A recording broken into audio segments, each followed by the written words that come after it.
Jason said earlier there would be some intelligent presentations tonight, but I'm speaking too. I'm Bradley. I'm the CEO at Atomic Reach, and we are an AI, ML, NLP, cloud-based SaaS software platform that provides a content marketing optimization platform for content marketers and social media managers with a downstream halo effect and viral impact on SEO. Thank you. Simply put, we've built an AI technology that helps marketers create jargon-free, concise, clear communications that their customers will adore. I've been building startups since 2001, and since then I have made every mistake that is humanly possible. And I think that there are a few that I've even invented. I'm pretty sure that's on Urban Dictionary. How I learned I was unemployable. So some of you create startups because you're innovative and creative and want to change the world. I learned very early on in my career that I was completely unemployable. Back in the early days, I visited a recruiter and the conversation went something like this. So Bradley, tell me about yourself. Do you have a finance background? No, not really. Do you have a degree in marketing? No, that's not me. Oh, well, are you an engineer? Well, I know technology and I know how to code, but I'm not an engineer by background. So do you have a passion for sales then? Well, I know how to sell, but it's not really my thing. So Bradley, why don't you tell me a little bit about what you are passionate about then? Well, I have an ability to create concepts where things don't exist, identify tools that people may need that will change their lives in a material way, and build shit that doesn't exist. Well, Bradley, there are no open positions for clairvoyance right now, but if anything comes up, we'll let you know. So I went home and told my family that I was going to start my own business. After my Jewish mother cried and asked me why I was doing this to her, and then asked for the number for the recruiter so she could go speak to him herself. Things settled down, and I went to a bank the very next day with my dad. Back then, there were these things called banks. There were a lot of them. I'm very old. This was 2001. The world was coming off a pretty bad recession. So, of course, you go to the bank and you ask them for a loan. We managed to get $100,000, and I was able to launch my very first startup. Lesson number 1, in case you're interested. I learned the hard way, thinking that I knew everything that you could know about running a business with pretty much zero business experience whatsoever, that I knew everything. I was very fortunate enough to work with some intelligent people who helped me confront very difficult and challenging experiences. And these were individuals who had done it all before.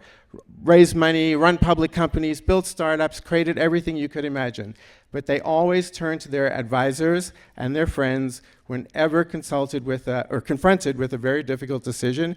And I learned, as much as you think you know, there's always somebody else who may know more, who has a different perspective, and will see things in a way that will help you move the ball forward in ways that you can't imagine. However, I also learned that you shouldn't listen to anyone. The more I went out with this great advice and started asking people for their input on everything and anything, and what did I hear back? Your CAC's too high. You're never going to get to profitability. Your CAC's too low. No one's ever going to believe this to be true. Your product's over-engineered. Your product's not ready yet. Now is the worst time to raise money. You're not asking for enough. You need to raise a ton of money right now. You should be focused on users. No, you should be focused on revenue. So I have a product that's over-engineered, that's not ready for the market, in an environment where I can't raise money but need to raise a ton. I shouldn't focus on revenue, and my idea sucks. So I learned to surround myself with people who I trust, with diverse backgrounds, who will give me insights and opinions that are very different to mine, so that we can confront and tackle decisions from a number of different vantage points. However, sorry, a bit of dry mouth here.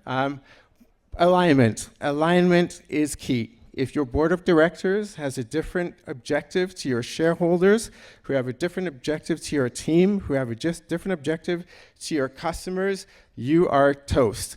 One of the more material mistakes I've made in my life was turning down a significant offer to acquire startup number 3 because we thought we were going to IPO and be $1 billion company, and that's where a part of the organization wanted to go, but there was another group that thought this was amazing. This decision was in early 2008, 8 months before one of the biggest recessions we've ever experienced, probably since the Great Depression. Lastly, adapt or die. We are in an environment where we are reliant on innovation, technology, development, curiosity, adaptation, and you often hear, thank you,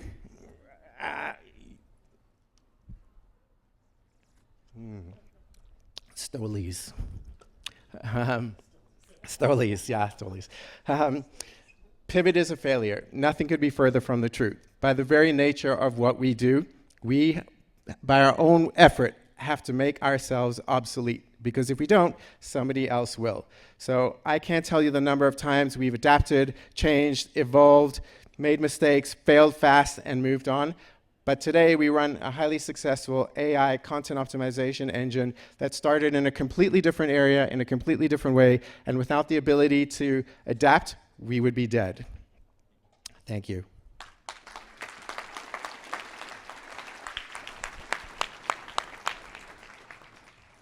Questions?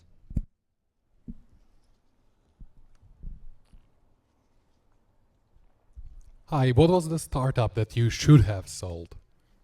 Well, this was back in 2003, so it predated social media. There was no such thing as a social network or this little business called Facebook. But we had what we called consumer-generated media. And so we were doing social listening and turning consumer conversation into business intelligence for brands and financial services companies.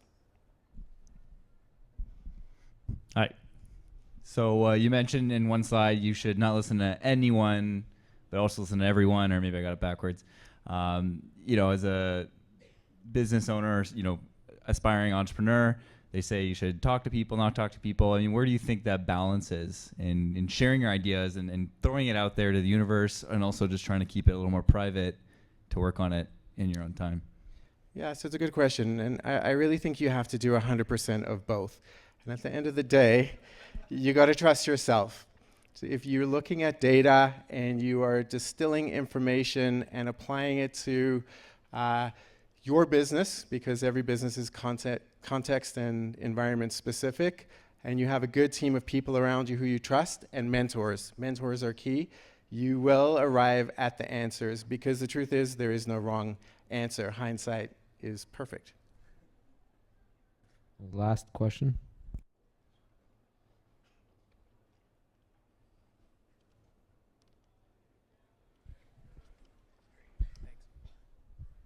Hi there, great talk. We talk about pivot a lot, but it seems like there's this unclear definition as to when to pivot. And I was curious to know, through your experience, would you have a bit more insight as to when is an idea worth pivoting or just worth abandoning? Yeah, so we practice a philosophy where we go from coarse to refined to algorithmic.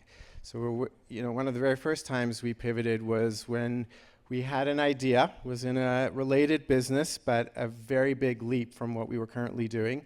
We went to our board and our shareholders and asked for permission to engage in what turned out to be a very lengthy research-based process. And it wasn't until we were able to prove out the model technically and then get market feedback that there was something of substance here. It was only at that point that our board and shareholders agreed to let us pivot. So, I don't think these types of ideas should be run into lightly. There are people's capital at stake and people's lives and employment. So it requires a ton of guts, but also a ton of research and market feedback. Thank you.